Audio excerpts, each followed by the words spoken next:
ప్రపంచంలో 18 సమస్యాత్మక కలుపులు ఉన్నాయి. అందులో తుంగ అనేది అందులో ఒకటి.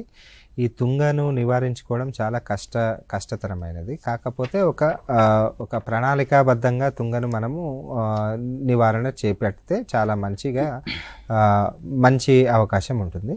సో ముఖ్యంగా తుంగలో మనకు నీటి ఆరుతడి పంటలో ఉండేది సైపరస్ రొటాండస్ కానీ, అదే నీటిలో పెరిగేది సైపరస్ డిఫార్మిస్ కానీ, ఇరియా కానీ, నీటి తుంగ, లేకపోతే బ్రహ్మతుంగ, రాకాసి తుంగ, ఫింబ్రిలిస్ అంటారు, రాకాసి తుంగ, అదేవిధంగా స్కిర్పస్ అంటారు, అది ఇది పల్లెగడ్డి అంటారు. ఇవన్నీ తుంగ జాతికి సంబంధించినవి. ఈ తుంగలో ముఖ్యంగా ఏం చేస్తుందంటే, ఈ ఆరుతడిలో ఉండే తుంగ ఏంటిదంటే గడ్డలు అంటే వాటికి వేరు గడ్డల ద్వారా అది వ్యాప్తి చెందుతుంది. కాకపోతే ఈ నీటి తుంగలు ఏంటిదంటే వాటికి విత్తనాల ద్వారా వ్యాప్తి చెందుతుంది అనమాట. అంటే విత్తనాలు ఒక తుంగ మొక్కకు సుమారుగా 3000 నుంచి 4000 విత్తనాలు వస్తాయి. అదే రాకాసి తుంగను మనం గమనించినట్టయితే 5000 నుంచి 6000 విత్తనాలు అనేది మనకు వస్తుంది. ఇవి తొందరగా పెరుగుతాయి. తొందరగా వీటికి కాలం కూడా మనకు ఈ 6 నుంచి 7 వారాలలో వీటికి పంట కాలం అయిపోతుంది అనమాట. తొందరగా పెరగడం, తొందరగా వీటికి విత్తనాలు రావడం, మళ్ళీ తొందరగా ఇవి విత్తనాలు వెదజల్లడం, మళ్ళీ చనిపోవడం, ఇలా జరుగుతుంది అనమాట.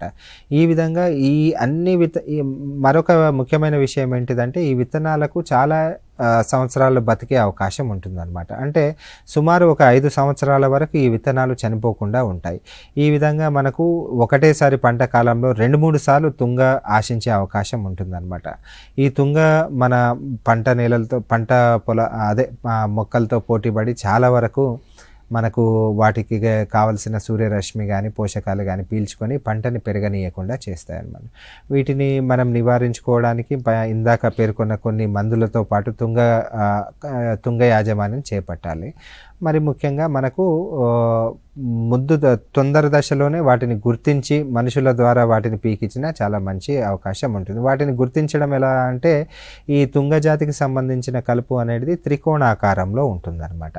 ఈ నీటి తుంగ కానీ, బ్రహ్మతుంగ కానీ, వాటి కాండం మనం గమనించినట్టయితే గుండ్రంగా కాకుండా త్రికోణాకారంలో ఉంటుంది.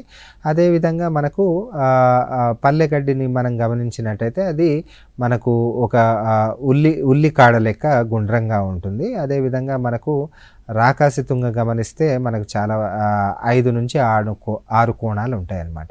సో ఈ విధంగా మనం పట్టుకున్నప్పుడు కూడా వాటిని గుర్తించవచ్చు. అలా గుర్తించిన వాటిని మనం వెంబడే సమయానుకూలంగా అవి విత్తనం రాకముందుకే మనం గుర్తించి వాటిని తీసేయడం ద్వారా ఓ పద్ధతి ప్రకారం తుంగను నివారించుకునే అవకాశం ఉంది.